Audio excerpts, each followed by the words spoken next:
Assalamualaikum warahmatullahi wabarakatuh. Sahabat beriman, saat Isra Mi'raj, Rasulullah melihat banyak hal. Salah satunya, Sidratul Muntaha. Namun Rasulullah tak dapat mendeskripsikan detail pohon tersebut. Tak hanya itu, ada berbagai fakta menarik dari pohon ini. Lalu bagaimanakah gambaran pohon ini? Dan siapa sajakah yang bisa mendekatinya?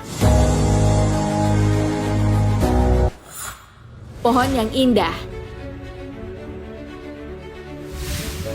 Sidratul Muntaha diasosiasikan dengan pohon bidara. Rasulullah Shallallahu Alaihi Wasallam menggambarkan pohon ini menyerupai kuping gajah. Satu dahan saja dari pohon ini akan membuat seluruh dunia tertutupi. Buahnya berbentuk kendi air. Rasulullah menggambarkannya dengan keindahan. Hal ini sesuai dengan hadis dari Anas bin Malik. Rasulullah Shallallahu Alaihi Wasallam bersabda, "Ketika aku dimi'rajkan ke langit ketujuh, aku diajak ke Sidratul Muntaha. Ketika pohon ini diliputi perintah Allah, dia berubah, tak ada seorang pun manusia yang mampu menggambarkannya karena sangat indah." Hadis riwayat Abu Ya'la Al-Musilih.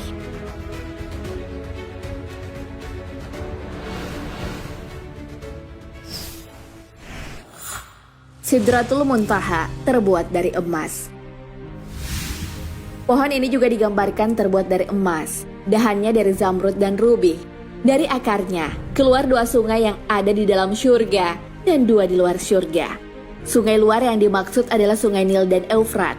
Jarak antara ujung bawah ke puncak pohon ini adalah 150 tahun perjalanan. Bahkan, penunggang kuda melintasi bayang-bayang pohon ini selama 100 tahun.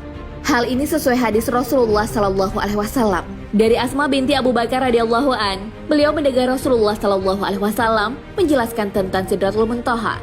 Orang yang naik kuda baru bisa melintasi bayang-bayangnya selama 100 tahun.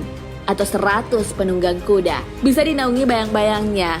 Di sana ada laron dari emas, buahnya seperti kendi besar. Hadis riwayat Tirmizi.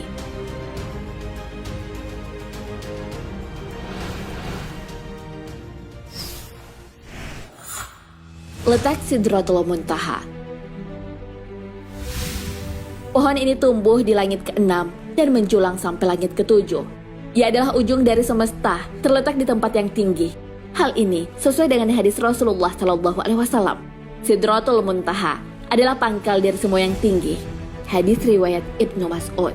Sidratul Muntaha juga berdekatan dengan syurga. Hal ini sesuai dengan firman Allah dalam Al-Quran, yaitu di Sidratul Muntaha, di dekatnya ada syurga tempat tinggal. Al-Quran Surah An-Najm ayat 14 hingga 15.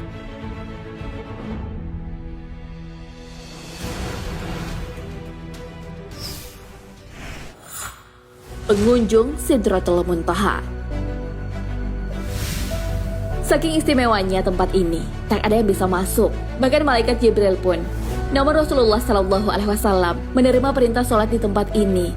Saat Isra Mi'raj, malaikat Jibril tak bisa mengantarkan Rasulullah Shallallahu Alaihi Wasallam ke Sidratul Muntaha. Hal ini sudah disebutkan Ibnu Abbas dan para ahli tafsir lainnya. Dinamakan Sidratul Muntaha atau pohon puncak karena ilmu malaikat puncaknya sampai di sini. Tidak ada yang bisa melewatinya kecuali Rasulullah Shallallahu Alaihi Wasallam. Dan diriwayatkan dari Ibnu Mas'ud radhiyallahu an bahwa dinamakan Sidratul Muntaha karena semua ketetapan Allah yang turun, pangkalnya dari sana dan semua yang naik, ujungnya ada di sana. Ta'liqat ala Sahih Muslim.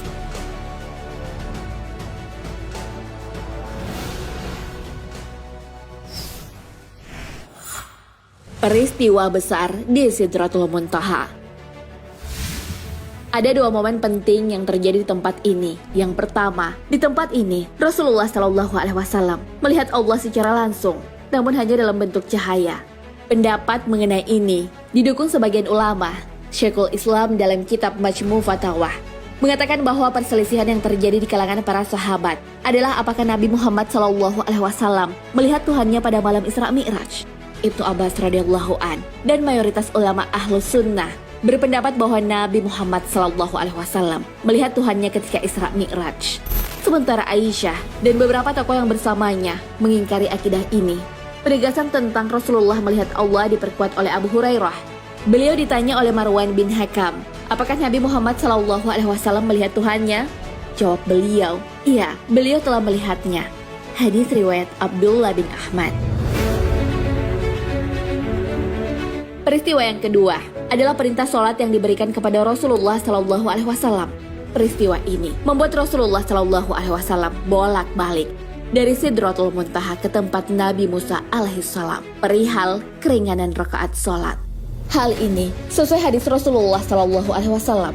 Aku telah berulang kali memohon keringanan kepada Robku sampai aku merasa malu. Tetapi aku ridho dan menerima perintah tersebut. Beliau melanjutkan, setelah aku melewati Musa, terdengarlah suara seruan, telah kusampaikan kewajiban kalian atasku, dan aku berikan keringanan untuk hamba-hambaku. Hadis riwayat Bukhari dan Ahmad.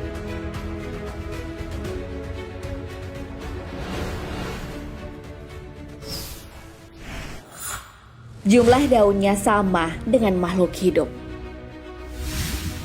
Fakta selanjutnya tentang pohon ini adalah daunnya sama dengan jumlah makhluk hidup. Malaikat maut akan mencabut nama yang tertulis di daun Sidratul Muntaha yang jatuh. Hal ini sesuai dengan riwayat Kabil Akbar.